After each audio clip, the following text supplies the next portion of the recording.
Mein Name ist Susanne Hasler, ich bin Präsidentin vom Publikumsrat von der SRG Deutschschweiz und an der Sitzung vom 17. September hat sich der Rat mit den Macherinnen und Machern von Deine Mundart austauscht.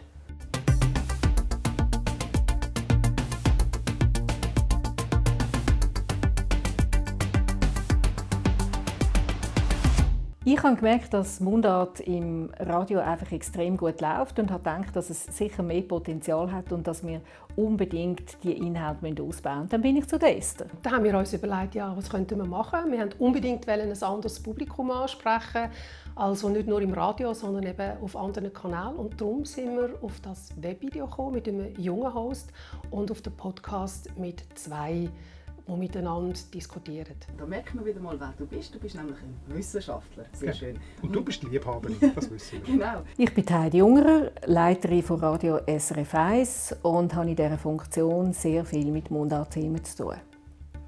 Ich bin Esther Schneider und leite die Literaturredaktion von SRF und dazu gehört auch die Mundart. Da sind die Mundart-Experten angesiedelt und darum bin ich verantwortlich für die neuen Mundart-Formate.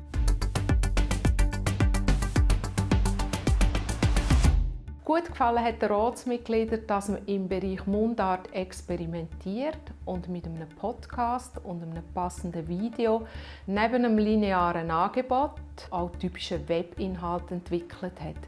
Es hat Stimmen gegeben, die gefunden haben, dass der Podcast zukünftig noch etwas kürzer werden dürfte. Wir haben ein Webvideo, das 2 Minuten ist, und wir haben aber ganz bewusst auch ein längeres Format wählen, wo wir Mundart-Themen abhandeln, diskutieren. Und jetzt ist das Format «Deine Mundart», also der Podcast, 30 Minuten. Aber ich kann mir durchaus vorstellen, dass wir auf 20 Minuten runtergehen. Wir sind jetzt immer noch ein bisschen am Experimentieren.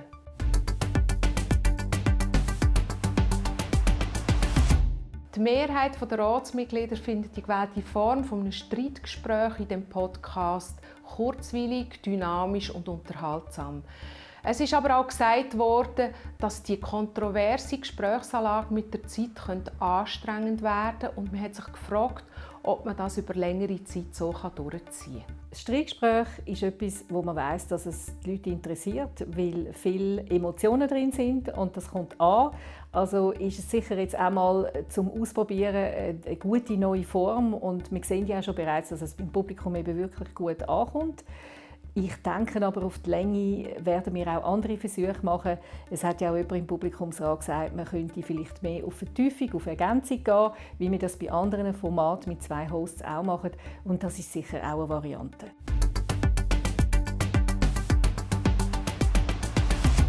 Der Rat lobt die vielfältigen Anstrengungen und Angebote rund um das Thema Mundart bei SRF 1.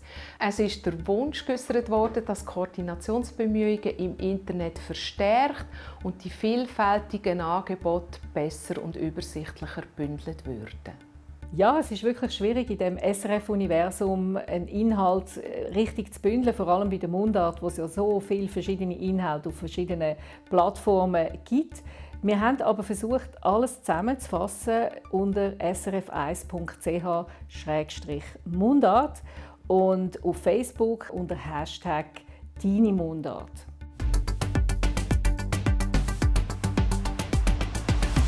Insgesamt ist der Publikumsrat der Meinung, dass es SRF mit dem neuen Format unter dem Titel «Deine Mundart» gelingt, wissenschaftlichen Inhalt auf eine unterhaltsame Art zu präsentieren.